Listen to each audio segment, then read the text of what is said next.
Добро утро, секој утро. Нашата утринска програма продолжува со разговор во нашето студио, а на гости ни доаѓа Стефани Ристова, клинички логопед, и тоа дури од Прилеп.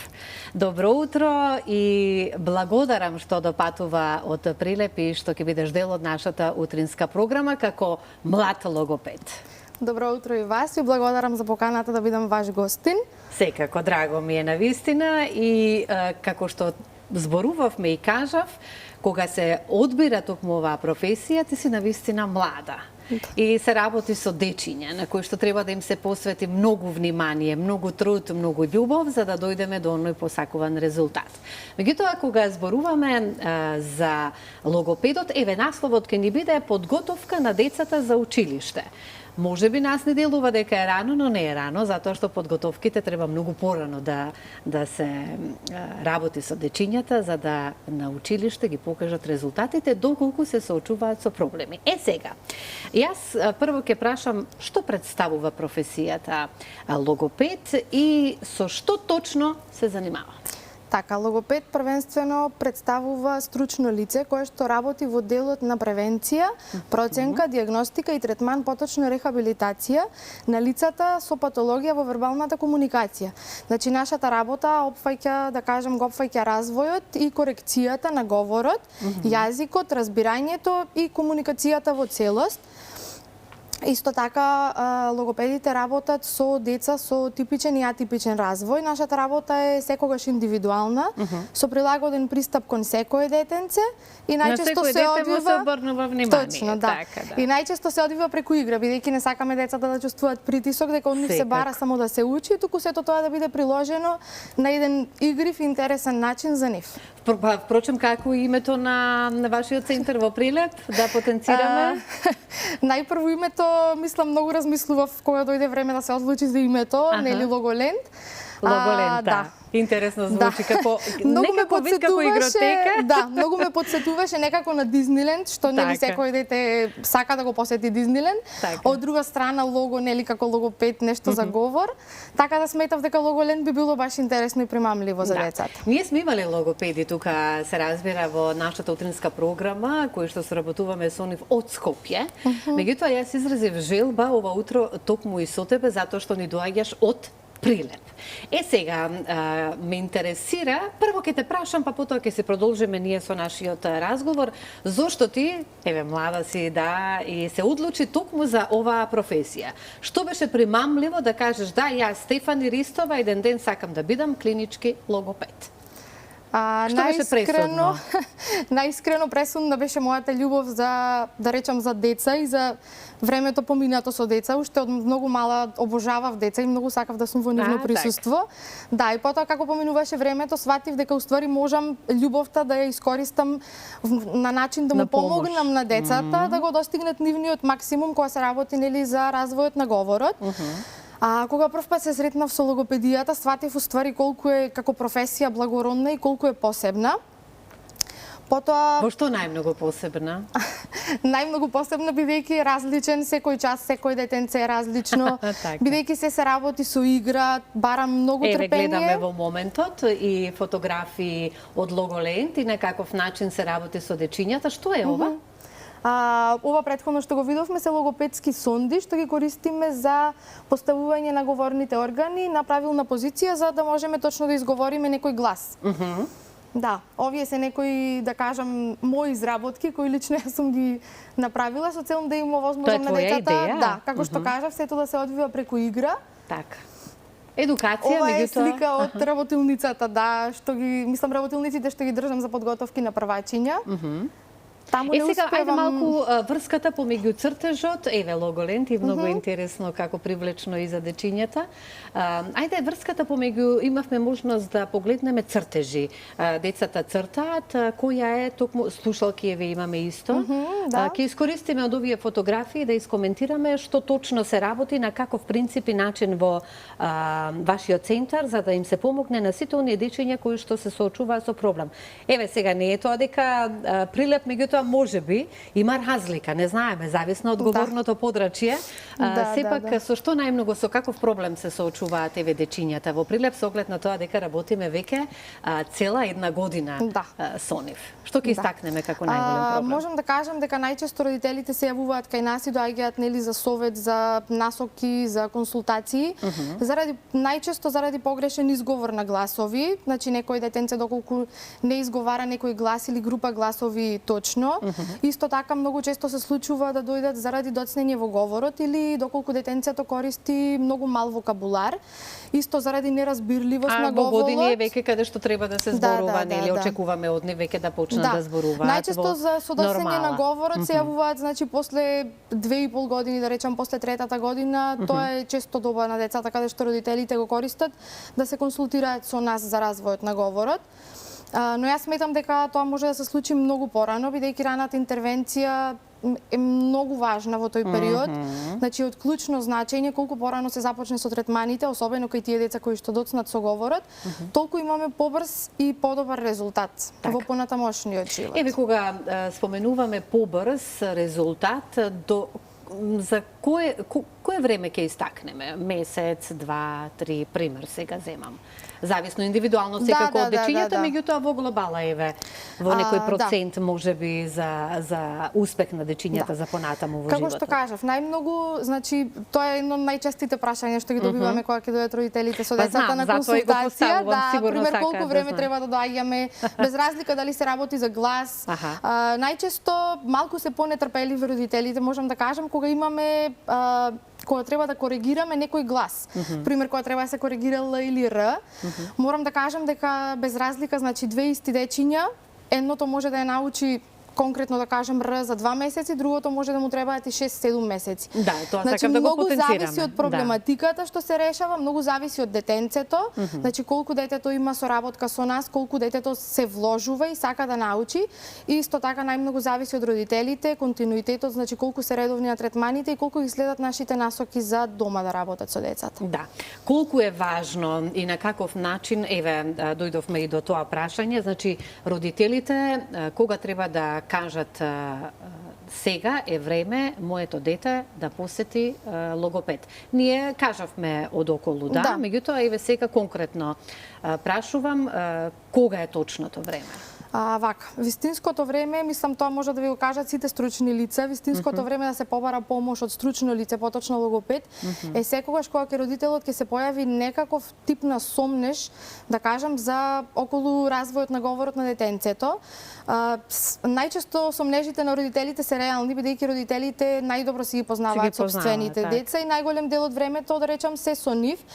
Ама некои параметри што можеме ние, значи како стручни лица да ги дадеме, да им бидат од корис на родителите, е тоа дека првото зборче најчесто се очекува да се појави околу 12-тиот месец, а после тоа кога зборуваме, значи, за зборче, збор се смета секој функционален збор кој детето го користи, најчесто од секојдневието, кој го користи со некаква цел и некаква намена. Потоа, како детенцето расти, постепено се зголемува и неговиот вокабулар, па околу втората година, да кажам, се очекува веќе да имаме 50 зборчиња.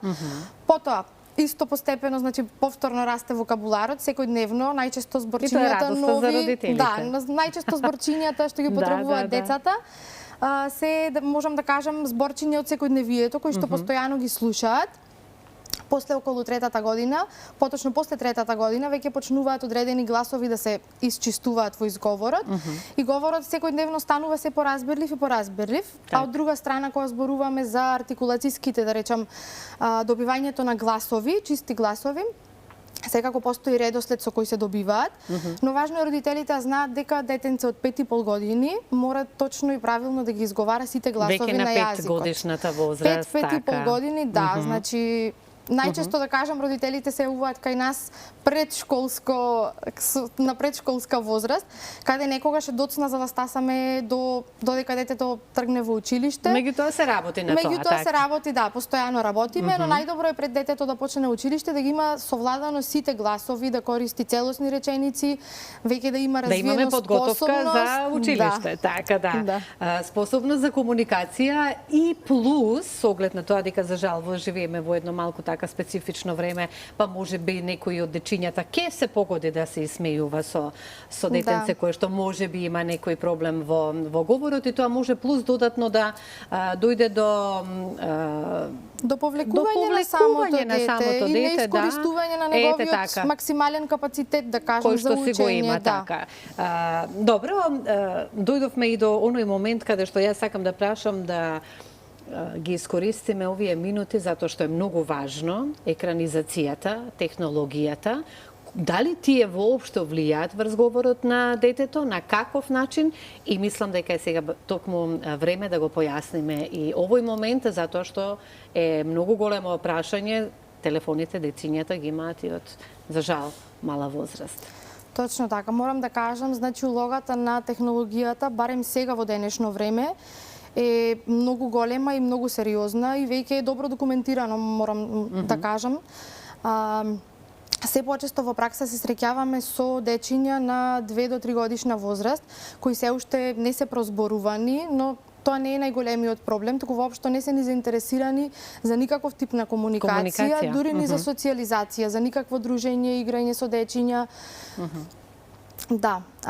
Од која причина најмногу доаѓа до тоа? Најмногу заради користењето на телефоните, моментално на телефоните. А тука ги исклучуваме аутизмот и сите други проклетни работи, не станува збор за такво нешто, туку станува збор сега чисто зборуваме за екранизацијата, поточно за користењето на мобилен телефон или да му се даде на детето телефон да ги гледа цртаните филмови. Еве, според вас, од која годишна возраст треба да се даде можеби телефон на дете, за да се занимава сепак со некои интересни цртани кои што треба да се ги погледне на годинките кои што ги има. Секако, значи за децата под 3 години воопшто не се препорачува, значи да поминуваат време пред екраните. Убаво е тоа да го потенцираме. Да, кога зборуваме за време пред екраните се мисли значи на секаков тип на екрани, а не само на телефони, исто така телевизори, бидејќи сега телевизорите се, можам да кажам, заземаат повеќе од пола соба простор, да. Да, точно. Му го скренуваат вниманието на детето, значи многу му одземаат концентрација. После 3-та година, во ред е значи да се даде, да кажам, ако веќе мора, тогаш е во ред да се даде, да се пушти значи некоја едукативна содржина што може детето да научи од неа. Секако значи мора да се воведат правила и рутини и обавезно мора да има родителски надзор кога детето седи пред екран.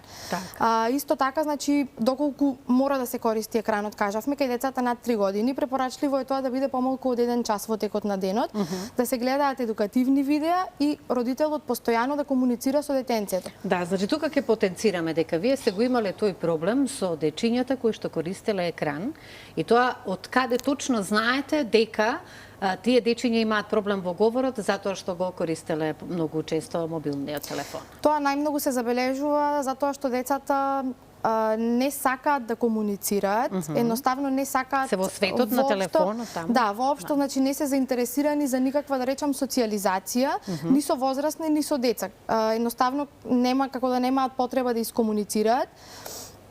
Тоа имаат потреба да комуницираат на друг начин. Да, тоа е најголемиот проблем, бидејќи се исклучуваат и едноставно, мислам, стручњаците зависноста од телефонија поврзуваат со, да кажам, страшни зависности, што навистина е многу сериозна проблематика. Ова е еден апел до сите родители кои што во овој момент баби и дедовци да пренесат на сите дека до 3-та годишна возраст никако користење на телефон или пак после 3-та година барем по 1 час во текот на денот, што за жал ние можеме да видиме дека и многу почесто се служат дечињата со телефоните за да од сите пропратни и други обврски кои што ги имаат родителите да си ги завршат на мира, како може и да му се наштети на детето, не сакајки сигурно. Меѓутоа ова е едно апелирање до нив. Сега би сакала да прашам кои се еве кај нашите дечиња, кај прилепските дечиња, јас ќе ги поздравам сите наши гледачи од Прилеп, а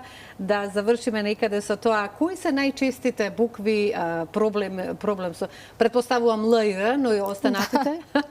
Секако има и некои други, да речам, кои што често може да се најдат но како кај тебе не се потешкоти. забележува дека ни доаѓаш од Прилеп, искрена да видам. Секако се трудам. Така. Многу често се случува, значи кога зборуваме за артикулацијските нарушувања, да се појават во вид на ротацизам, како што кажавме Р, ламдацизам, како стигматизам, буквите си тетизам. имаат свој Точно, да, име, си имаат свое. Да, може накратко да кажеме, значи најчесто проблемите, потешкотиите кај децата за изговор се на Л и Р, С, З, Ш, Ж, Ч, исто така често знае да ни прави проблем. Меѓутоа артикулацијските потешкоти можам да кажам дека се едни од полесно решливите потешкоти кај децата. Так. Многу убаво од ваша страна, затоа што јас имав можност, нели, кај нете, како што од социјалните мрежи се можеме да дознаеме, па дознавме и за вас, и токму затоа изразив желба да бидете ова утро наши гости. И бесплатно имаме консултации за дечињата, кои што ги нудите токму во вашиот центар. И како изгледа еден преглед, еден третман на дете? Да. Значи, прегледите моментално, односно консултациите ни се бесплатни. Гледаме да го искористиме секој период, особено периодот во летото, кога нели дечињата често знаат да ни отидат на одмор, па имаме малце повеќе слободно време да ги направиме консултациите. Консултациите кај нас се бесплатни, бидејќи сакаме да им овозможиме на сите родители кои имаат некаков проблем се соочуваат. Да, често знае да се случи, значи да нема потреба од логопед, едноставно да дадеме насоки за дома. Особено нели за бесплатните консултации, так. Родителите често знаат да се јават само од присуство, да речам, на некој си мал сомнеш кој го има, дали е ова во ред, дали е ова во ред. Така да најчесто даваме и насоки за дома, да. Так. Затоа и консултациите се бесплатни, морам да кажам, да им овозможиме на родителите кои што не се во можност да отидат и да направат проценки. И за крај, колку е важна улогата на родителот во целиот овој процес? Дали и нив им давате дома задачи да вежбаат со дечињата, претпоставувам? Да. Значи, после завршувањето на секој третман, ние даваме насоки, совети како да се работи дома со детенцето. Кажуваме како сме си поминале за време на часот од 45 минути, дали детето соработувало или не. Потоа ги даваме насоките за дома, како да се работи дома, на што најмногу да се обрне внимание. Так. И морам да кажам дека улогата на родителот е огромна, заради тоа што, како и претходно кажавме, континуитет од редовноста на третманите зависи најмногу од родителот, бидејќи родителот го носи, го зема детенцето. Така. Колку дома ќе се работи со детенцето на проблематиката исто зависи од родителот. Така да улогата е доста голема на родителите. Многу благодарам што одвоивте време да ни допатувате од Прилеп. Ги опативме сите важни прашања, сите дечиња од Прилеп и околината и пошироко, кои што се соочуваат со вакви проблематики, се во сигурни раце, а гледачите имаа можност да се уверат во тоа, па се гледаме повторно, ќе ни дојдете. Ви благодарам уште еднаш за поканата. Секако задоволство ни беше.